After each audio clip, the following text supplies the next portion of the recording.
And I want to welcome everyone to the WLAM Women and Wellness, there's a mouthful right there, seminar today. It is our pleasure to welcome Molly Rands as our presenter today. Molly Rands is director for the State Bar of Michigan Lawyers and Judges Assistant Program, where she has been working for the past decade. She is also a licensed professional counselor and nationally board certified counselor, and is also an internationally certified advanced alcohol and drug counselor. Ms. Rands is passionate in helping the legal professionals with issues pertaining to general wellness, mental health, and substance use concerns. She's experienced working with impaired professionals, substance use disorders, as well as mental health diagnoses, and presents regularly on topics pertaining to law students and lawyers' well-being. Ms. Rands graduated with her master's in counseling from Michigan State University. And Molly has also been instrumental in setting up Solace with the State Bar of Michigan, which is a brand new program that is designed to help members of Michigan's legal community and their immediate families in critical needs because of sudden catastrophic illness, injury, or events. And as a side note, Molly is very instrumental in setting up programming, seminars, anything basically you need with respect to the State Bar community and surrounding legal communities as well. And so it is our pleasure today at WLAM to welcome Molly as our presenter. Thank you for being here, Molly. Thank you so much, Christina. I am going to start by sharing my screen. I have a presentation for us today. Great.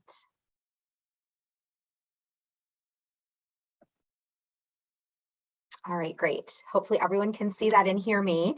So good morning, I guess, good afternoon now. Thanks so much, Christina. As Christina mentioned, my name is Molly Rands, and I am the director of the Lawyers and Judges Assistance Program at the State Bar of Michigan. I am a fully licensed professional counselor and a board certified addictions therapist. I've been at the bar for almost 11 years. And one of the best parts of my job is getting to travel around the state. From the last 2 years, that's been from the comfort of my home office, but getting to talk to groups of people like today about really vital topics. As a woman, as a mother of 2 small children, ages 5 and 8, as a woman who has a career that is pretty demanding and somewhat stressful, as a wife, as a friend, as a therapist, as so many things that, you know, so many roles and so many other adjectives. I was very grateful to be asked to come here today by Christina and Kirsten and talk about a topic close to my heart, which is women's well-being. And, you know, the longer I do this job, I think that my job as a clinician is more similar than different to your job as lawyers. And I think one of those things that I just spoke about last week when I was presenting is that, you know, we are really tasked with sitting with people's pain every day, right? You are tasked with sitting with the pain of your clients in a similar way as I am. And I think that in and of itself, in addition to all of the other stressors we have with the multiple roles we're juggling and hats we're wearing, with other work stressors, with family stressors, and with the stress of everything that's going on in the world, you know, I think now is a time that it's more important than ever before to talk about well-being, specifically as it pertains to women or women lawyers. Before we get started, I just want to mention that nothing I have to say is more important than a question or a comment you have. This is a small group, which I really like because I think people can be more interactive. I recognize a couple of names on here, so I would really appreciate any comments. Please just interrupt me, unmute yourself and ask or make a comment at any time. It's hard to watch the chat in a talk like this, but Christina mentioned she would be doing that. And if there is something that you would like to ask that you don't feel comfortable putting into a group format, which is sometimes the case, you know, please don't hesitate to call me or email me in the days or the weeks that are following this presentation today. So I will leave my contact information at the end for that. So with that, we will go ahead and get started.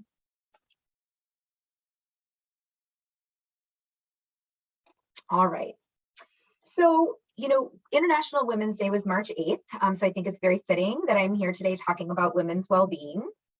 I follow Glennon Doyle on Instagram, and she had posted something yesterday about how she had wished her daughter happy International Women's Day. And her daughter had said, "Day, we just get one, you know, shouldn't we get half of them?"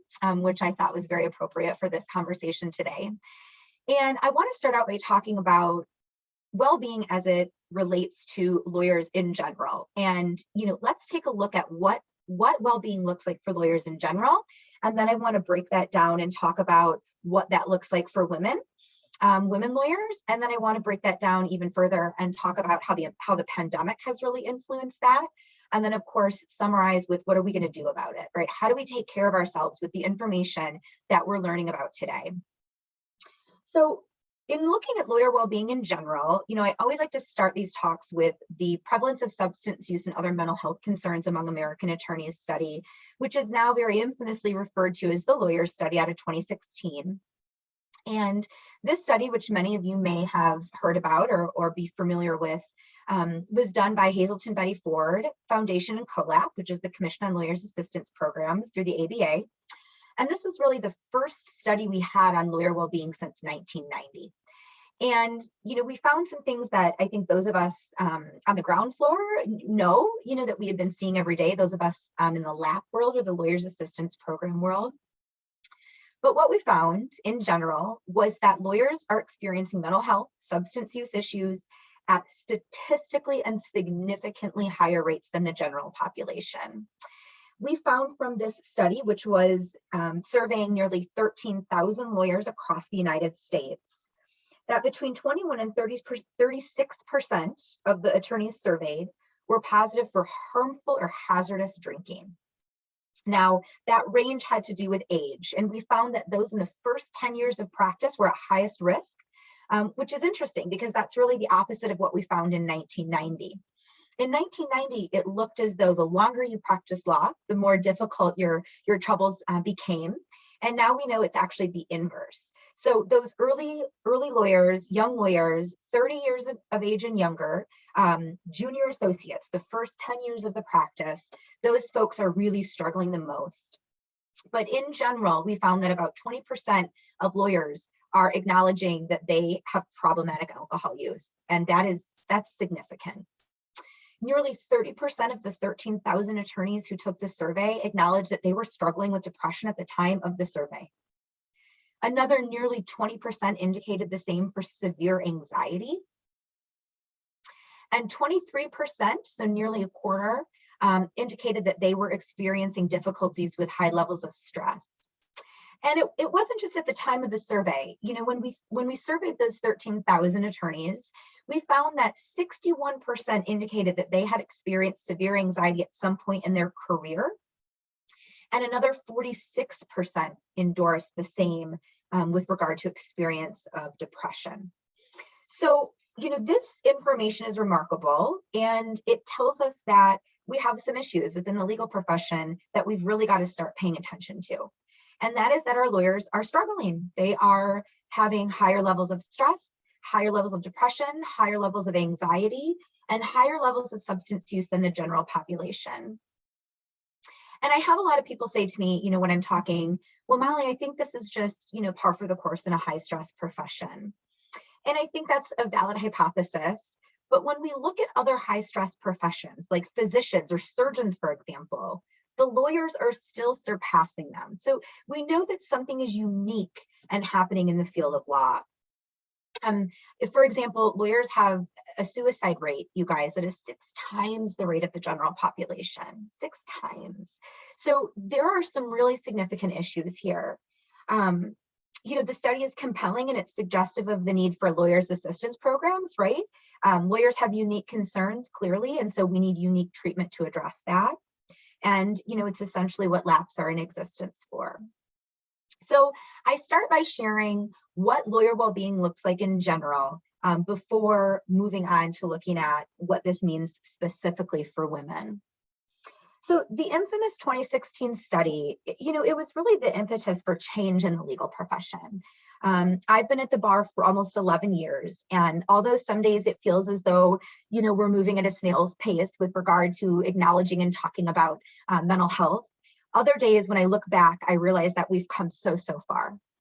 And, this study really meant to, say, hey, let's look at this. This is a launch pad for this discussion to take place. And since the information was released, we've got, national National task forces have been formed and reports have been written with recommendations, but the study didn't really focus on gender disparities, right? It was more so of what does this information look like for lawyers in general?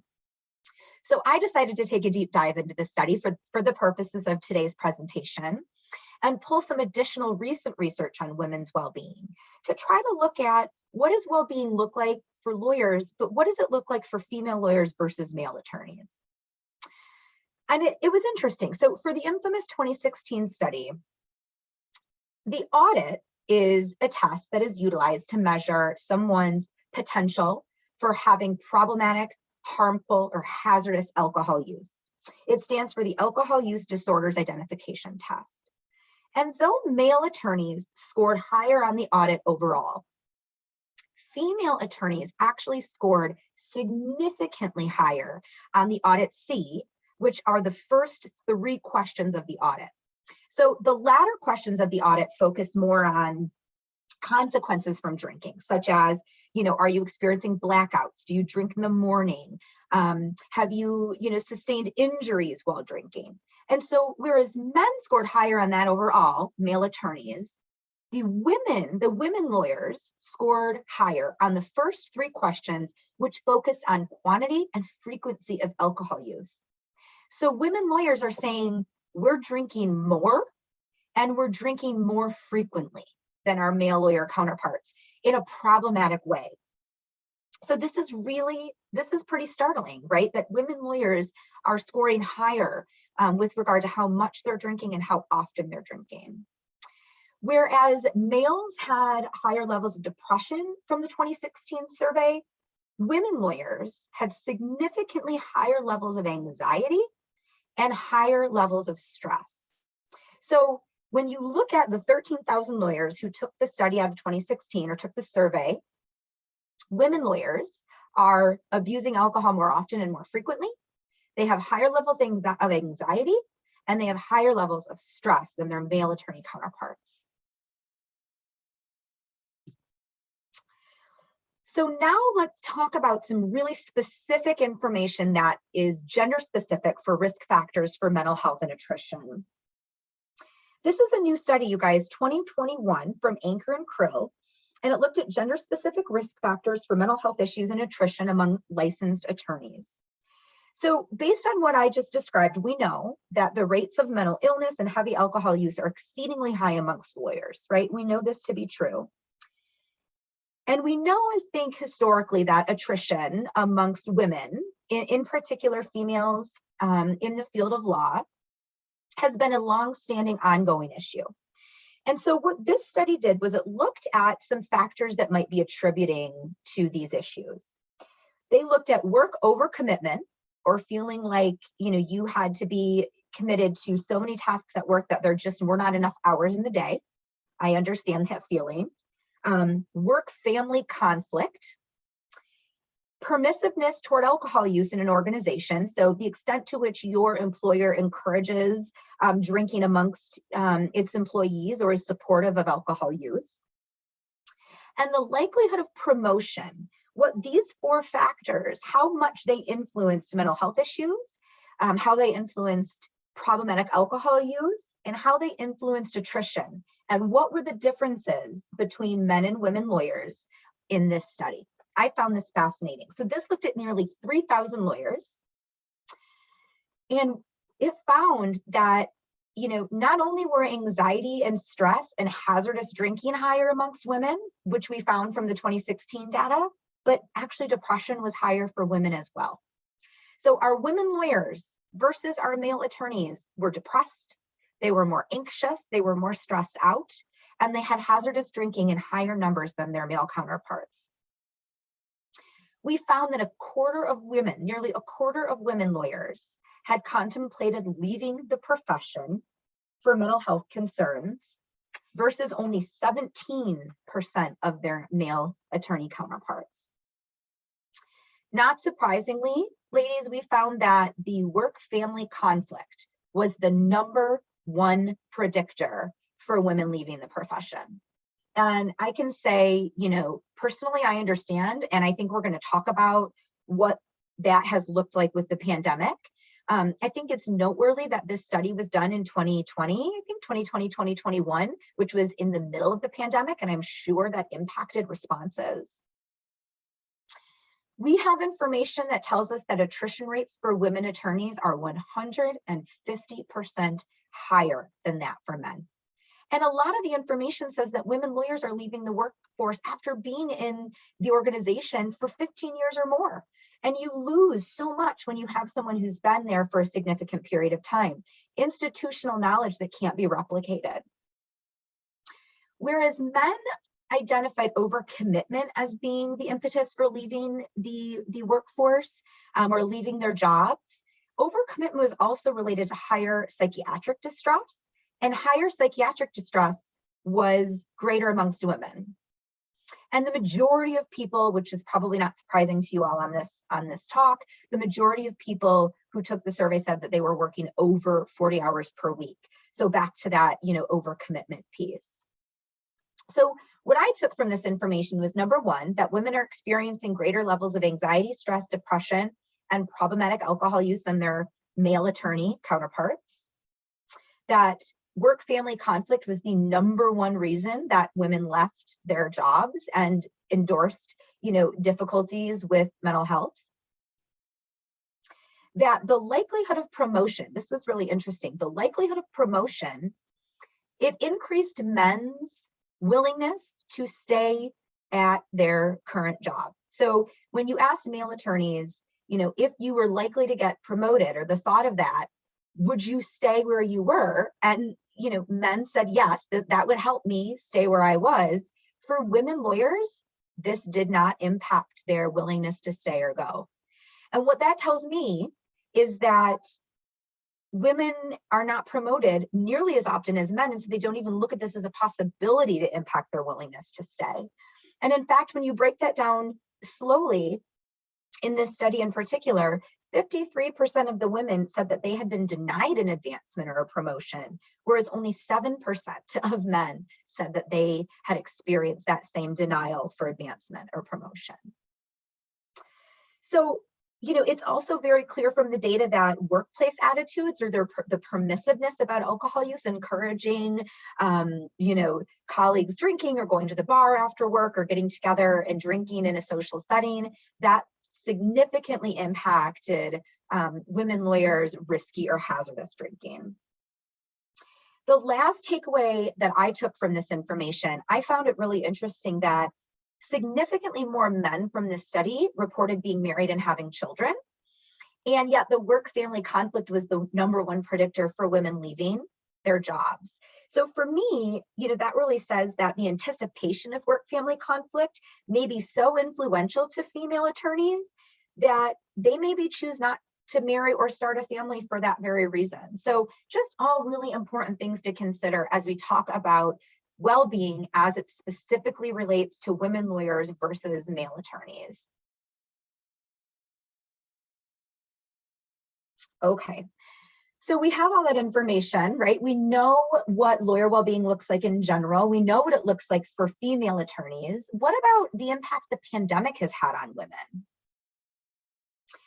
There was a time during the pandemic when I was working remotely in, my bedroom office and the door was shut. And, in the room next door, my at the time first grade son was doing first grade schooling remotely with his door shut. My husband was working remotely somewhere else in the house, and my at the time 4-year-old daughter was probably trying to entertain herself with an iPad. So it has been a really hard couple of years, and I hope to say that we're crawling out of this, but I think it would be remiss not to mention that the pandemic has impacted women significantly. So we've looked at information and studies on this, and we see that for women and men who say, hey, the pandemic has really increased the amount of alcohol that I use, for those who have said that, women were 7 times as likely to engage in risky drinking when COVID impacted their alcohol use versus only 4 times as likely for men. This fits with what we've seen in all of the research about how women are drinking more frequently and more often women lawyers than their male attorney counterparts. I think it's amazing to look at the fact that 2.3 to 3 million women left the workforce during the pandemic. This is 4 times the rate of men. And there was a really interesting study. It was done by Wakefield Research. I think it looked at 500 or so employees. And women in this study said that, though workplace flexibility was helpful, it was not enough to retain them, because even though they had flexibility throughout the day to maybe, address childcare needs or caregiving needs within the pandemic, their increase in work demands and hours were so significant that the flexibility didn't really alter their ability to stay where they were. And we saw that about 1/3 of the women said they had to work fewer hours during the pandemic. 1/5 actually had to move to part-time employment if the option was even given. Almost 30% had to decline additional responsibilities. 23% didn't apply for new jobs, and 16% did not pursue a promotion. So these, the 2 biggest reasons that were given here were during the pandemic were childcare issues and caregiver responsibilities. So even those, who didn't have children at home still were, significantly impacted by the pandemic. In fact, we found that single women were impacted the most, as well as women of color. And so when you look at these responsibilities and how it impacted women during the pandemic, it is quite startling. We also saw that the overwhelming majority of the women in this study indicated that they didn't feel comfortable addressing their concerns with an employer because they didn't want to be targeted as a problem employee. I think that, women in general during the pandemic had to really take on multiple roles, right? I mentioned this earlier: wife, mother, caretaker, lawyer, teacher in some instances. And in general, I think women tend to carry the more of the burden even in normal circumstances. And so we add the pandemic on top of that. And I think we have to acknowledge how this has really impacted us uniquely. Okay, so we know that, women attorneys have the highest levels of mental health and substance use issues when compared with their male attorney counterparts and the general population. We know that women are asked to wear multiple hats and have many, many roles, and that the work-life balance is the biggest, predictor of attrition for women. We know that women are leaving the field of law at significantly higher rates than men. And this is going to have long-term consequences. If we think about the percentage of women that will be in, associate positions versus partners or other high-level positions, what is that going to look like down the road if we don't account for this, if we don't do something about this? So these are all institutional things that I think organizationally we can take back to our employers and discuss at a higher level and say, here, this is what we know and this is what we've got to do about it.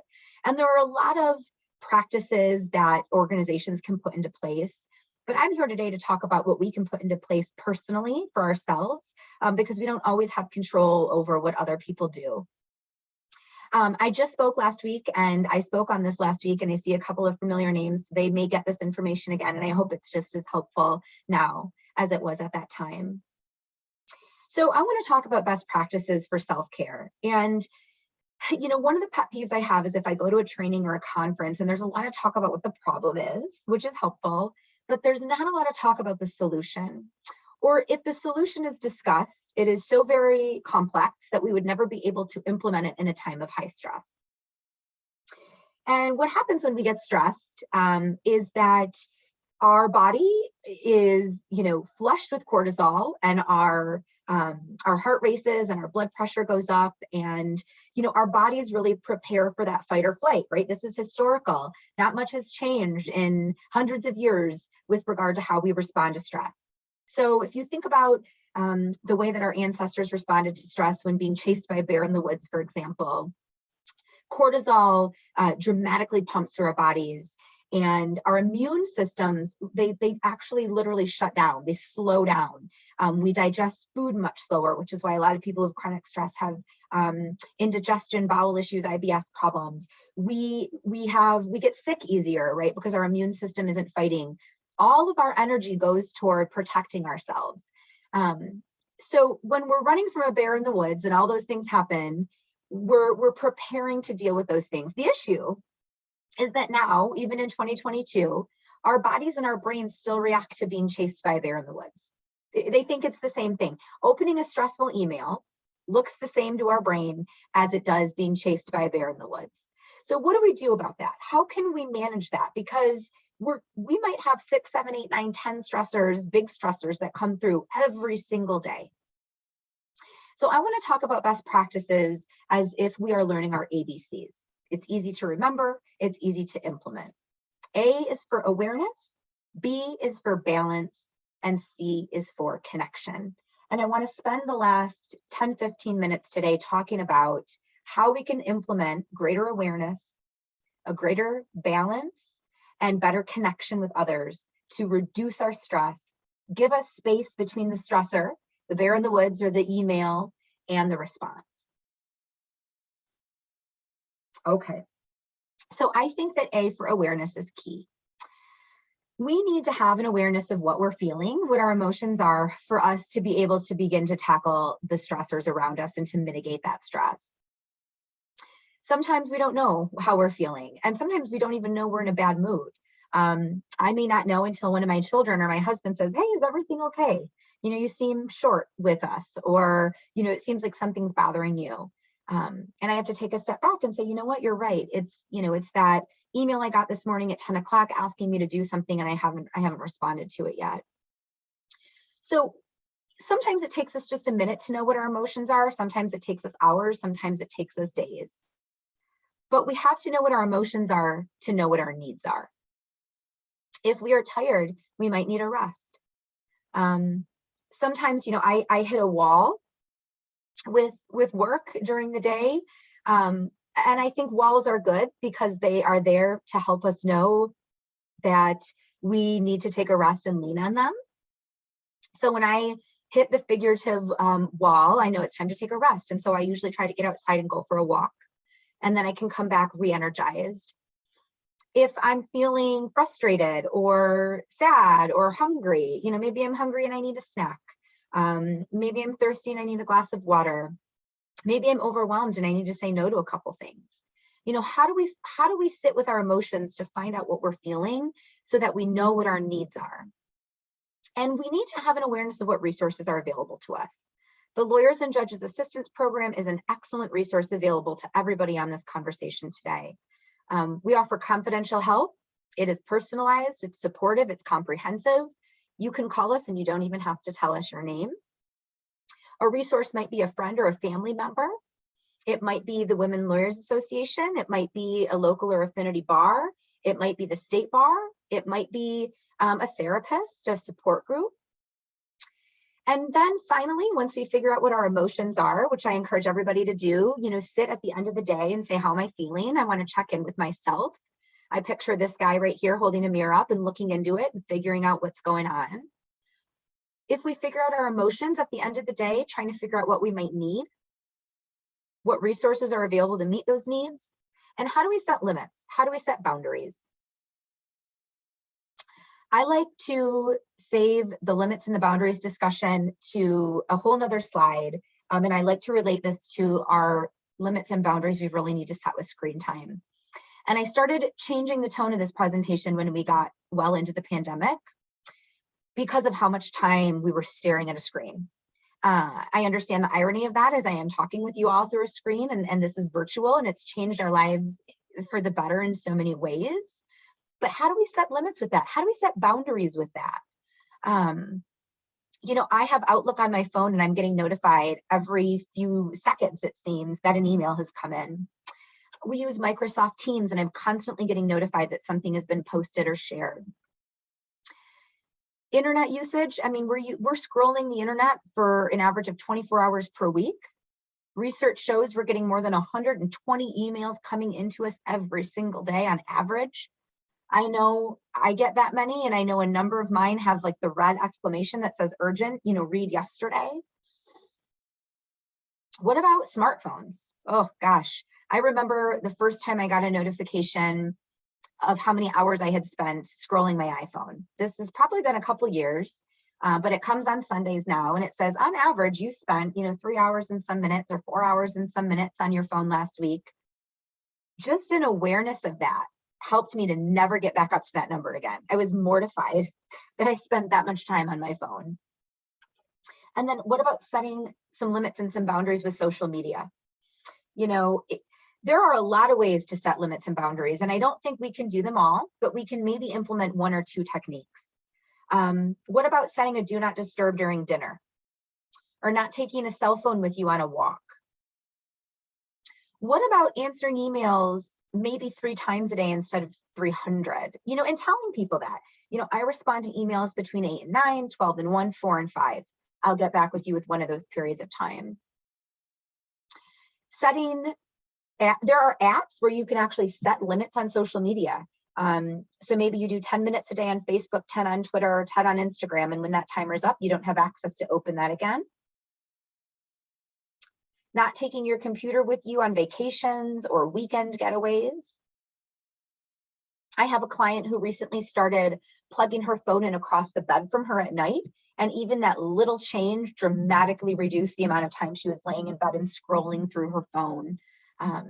So there are so many different ways to set limits and boundaries with regard to screen time so that we don't feel like this image on the right, which is completely overloaded, which is how I know I feel after the end of a day that has had back-to-back Zooms. I looked at my calendar today.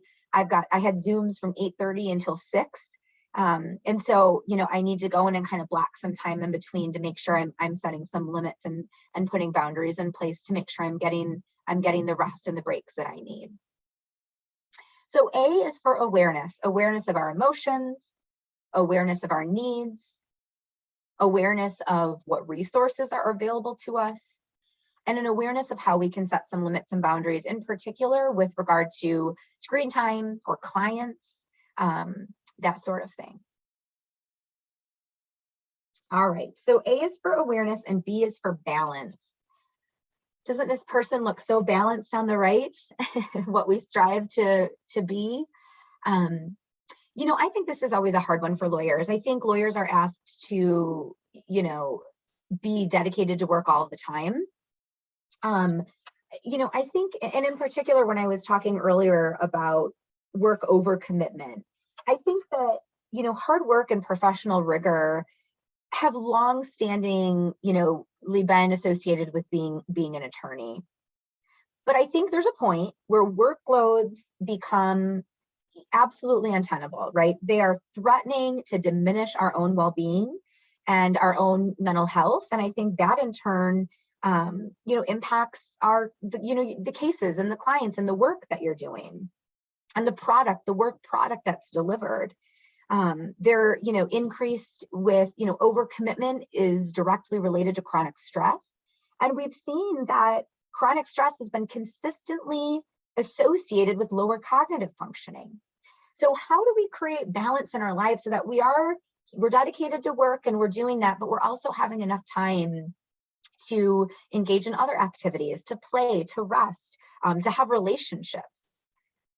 What happens to who we are? At the beginning, I described all of these adjectives that describe me, right?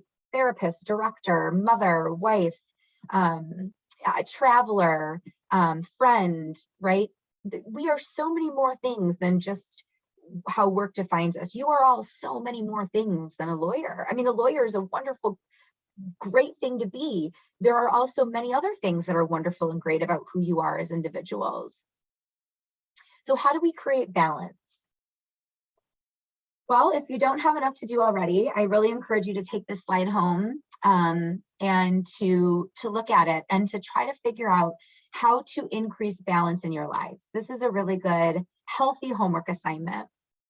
Ann Bradford, who is former Big Law Equity partner, left the field of law, went back to school to get her PhD in positive psychology. She really defines well-being as getting away from just talking about well-being as the absence of illness or the absence of impairment. If you walk by someone, you say, how are you? And they say, oh, I'm doing well. What does that mean?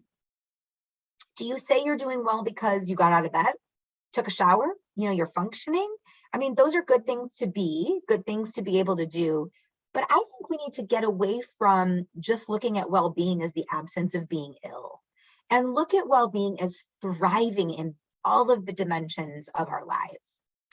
And so Anne Bradford identified 6 dimensions: emotional, occupational, intellectual, spiritual, physical, and social.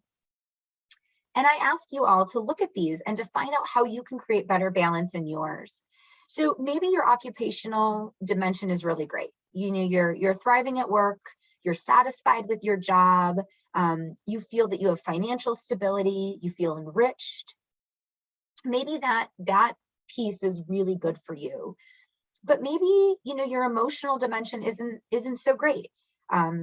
Maybe as I was talking about having an awareness of our emotions, you're thinking, gosh, I don't know the last time I did that. I don't know the last time I sat down and really thought about how I was feeling. And, maybe as I'm talking about all the ways in which we identify ourselves, you were thinking, I'm not sure I identify myself as anything but a lawyer. How do I expand on my identity? So maybe, it's seeking help for mental health when needed, or engaging in better balance, or promoting more self-awareness. I really encourage you to look at this and try to figure out, how do I create a better balance in the dimensions of my life so that I'm not just not ill or not impaired, but I am thriving. And this is a good place to start. Okay. So A is for awareness, B is for balance, and C is for connection. This can be connection with yourself. Again, back to that awareness piece of, what am I feeling? How am I doing today? Right? How about implementing a daily check-in at the beginning or the end of each day? How am I? Connection with others. I mean, you are all doing that just by joining this call and connecting with each other as part of WLAM. Maybe it's connecting with others in a book club, or a bowling league, or just a weekly ladies' dinner that you do, or a monthly women's dinner, or maybe it's with other mothers or other avid travelers, or whatever it is. It can certainly be spiritual. It can absolutely be religious. Connection to an organization, a church, connection with nature. So looking at this, and I understand that this has been hard during the 2 years of social isolation. We weren't going as many places. We weren't connecting with people in person.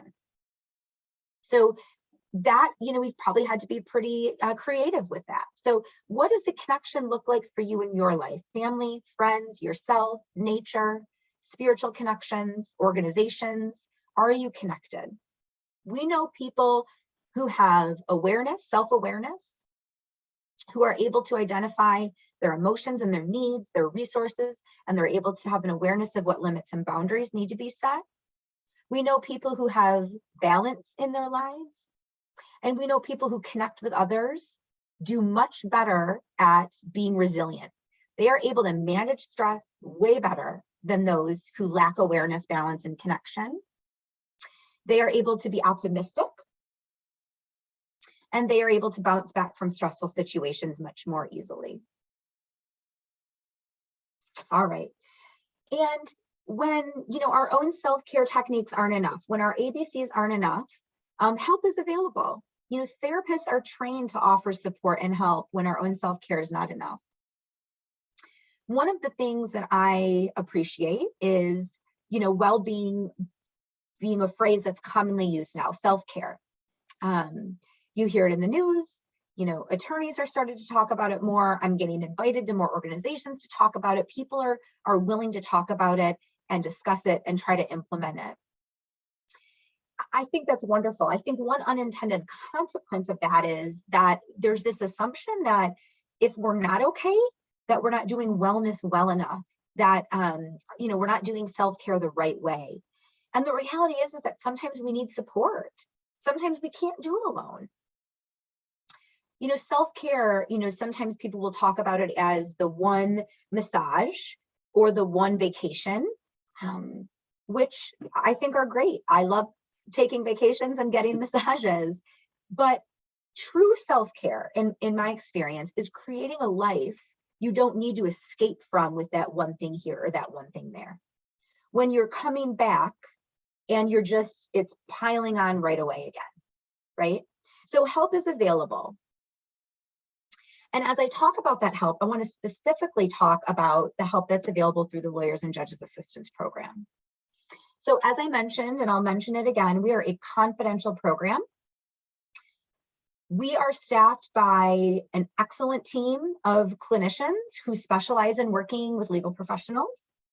And we offer a number of resources that are available to you and your immediate families. I mean, the resources we offer are available to anybody in the legal field and their immediate families. And one of the things that we've just started doing within the last year with the pandemic that has been very successful is offering a weekly virtual support group. This is something that we weren't really sure about. We realized at the onset of the pandemic, when it wasn't going away, that we needed to find a way to connect to people who were maybe at home, isolating, alone, struggling. And so we just started offering a weekly place for people to Zoom in, come together from the comfort of their own home and talk about their stress, talk about what it's like to practice law, talk about the unique stressors that you all experience, and talk about what to do about it. Get advice from one another. It's not treatment. It's facilitated by a clinical case manager to help, put a topic out there and keep the conversation going. But it is mainly, self-run by the lawyers who Zoom in on Wednesday nights and just want to get support from one another. So we really encourage you to check this out. We usually run them every 8 weeks, take a week or two off to re-promote it, and then start again. I think our current group is running through the end of the month, and then we'll kick it off again early to mid-April for another 8 weeks. So please join, sign up. The 6 p.m. hour, is really an encouragement to stop working by that time and to Zoom in and join us.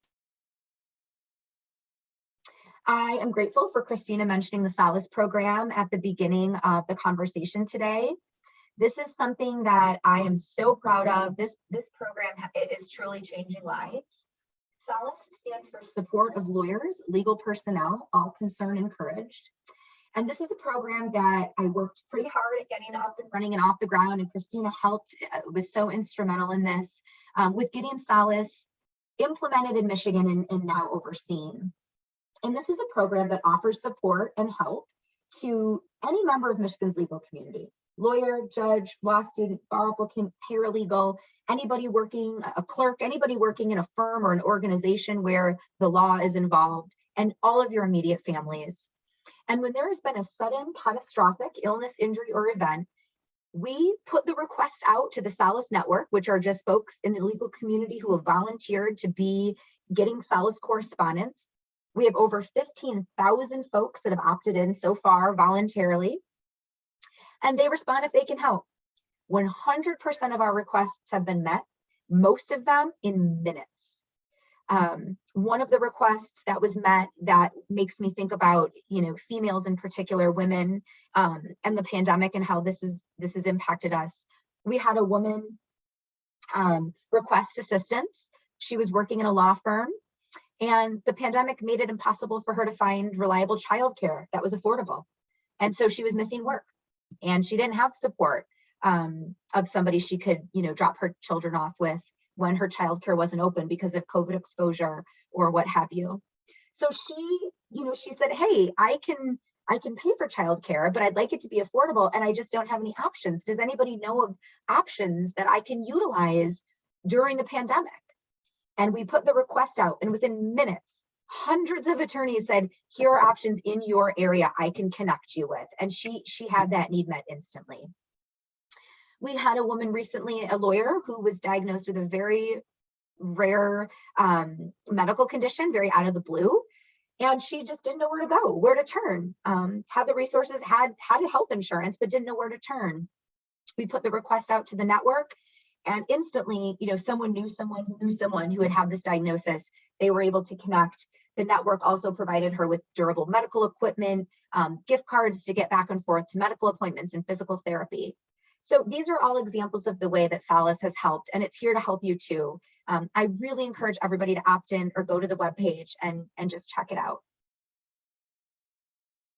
And here's the contact information for me, for all of my staff. We are here at any time to offer support for you for any issue, even if you don't know what you might need. Just calling us and describing the issue, and we will figure out a way to get that need met, I promise. Even if it's something we can't do, we'll connect you with somebody who can.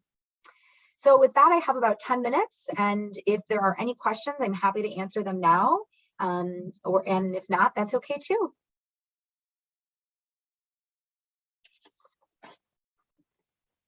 Molly, I didn't see any comments or questions in the chat. I just wanted to let you know. Okay, thanks so much. I just thank you all for joining me here today and spending your lunch with me. I know that is not easily given up. Hopefully you've still been able to eat something with your cameras off. Absolutely, and something really resonated, the things that you were saying through the presentation, particularly you're talking about having those spaces for women lawyers to gather. And I know a lot of the regions, either formally or informally, have engaged with that process, especially during the pandemic. We did have to shift virtually, but there's been book clubs, I want to say, in almost, if not every single region. That's been a great way to engage with membership. We did have our ladies lawyer dinners in the past, and that's not been able to continue quite yet, but even having infrequent or even frequent, like the happy hour style hours, just the time and the casual space to gather, even if we're from our home. So I think those have been instrumental in us kind of coming together. And I really liked you sharing those ideas. Yeah, absolutely. There's that connection piece. And, if there's something too that LJAP can do, I mean, I know if you're thinking, yeah, the support group sounds great, but I would really like that to only be women, call us, we are happy to put together something unique. I mean, that's what we're here to do. So anytime, if there's something you think of, a thought you want to share, an idea you have, call us and we'll work on it. Fabulous. Thank you so much. And I'll take this information back to the respective regions that I serve as well. We really appreciate, on behalf of WLAM, your time, your insight, and your energy today, Molly. Always. I'm always happy to come wherever I'm called. So thank you so much again for having me. I'm grateful. Absolutely. And I'll say, not seeing any further comments at this point. So I will say to everyone, have a great rest of your afternoon. And thank you again, Molly, for being here. Thank you so much. Thanks, Miriam.